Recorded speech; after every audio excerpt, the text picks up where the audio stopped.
Good morning. After a frosty and cold start to the day, many communities in our area were in the 20s and 30s this morning. Much of the same can be expected tomorrow morning as well. Here's a live look at our RPU tower cam overlooking downtown Rochester, looking at some clouds, some pockets of sunshine between those clouds. 41 degrees the temperature in Rochester. Satellite and radar showing those clouds developing across much of our area. You can see those here again on satellite. Not expecting any precipitation from those clouds. We have high pressure in control that's really drying out the lower levels. So expect a mix of sun and clouds, but again, quiet weather as we head through the rest of the day.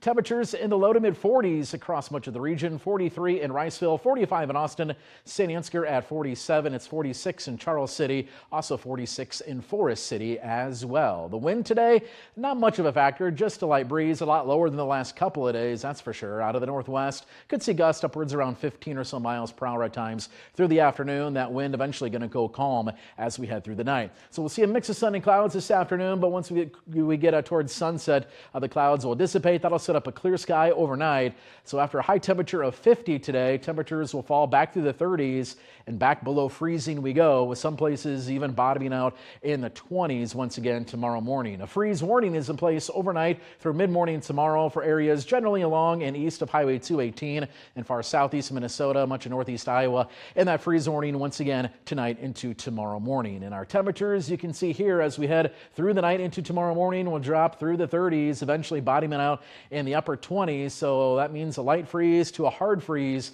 is certainly likely. So if you have any plants or sensitive vegetation, you want to bring those indoors here later tonight. So more frost tomorrow morning, below freezing temperatures as you just saw. Pleasantly cool though as we head through the weekend, and we're looking at a few days of perhaps some rain as we head into next week. There is a chance of a few showers, mainly Saturday morning. Monday, Tuesday, and Wednesday, there's also chances for rain as a storm system moves across the region. Lots of dry time, though. It's not going to rain all day each of those days, but certainly there is that chance. As far as the weekend goes, if you're looking to head to a pumpkin patch, should be a good weekend to do so. 55 tomorrow and sunshine. A few showers possible, mainly Saturday morning, close to 60 as we get into Sunday. Future clouds and radar has those clouds going away this evening. Clear skies tonight. That'll send our temperatures down into the upper 20s to low 30s with a light wind. A few passing clouds tomorrow, but still quite a bit of sunshine for Friday. Those clouds do thicken up, though, Friday night into Saturday morning when we could see a few spotty light showers. So for the rest of today, mostly sunny, quiet, and cool. High temperatures either at 50 or in the lower 50s, which is just a little bit below average here for late October. And then for tonight, under a clear sky, a light northwest wind. Our lows dropping to 29 by tomorrow morning. So another frosty start to the day tomorrow, up to 55 with sunshine by afternoon. Chance of a few showers on Saturday, knocking on the door of 60 as we get into Sunday. Right now we have a high of 59, and then temperatures go back the other way. Highs in the lower 50s, night lows in the 30s with a few chances for rain through the middle of next week.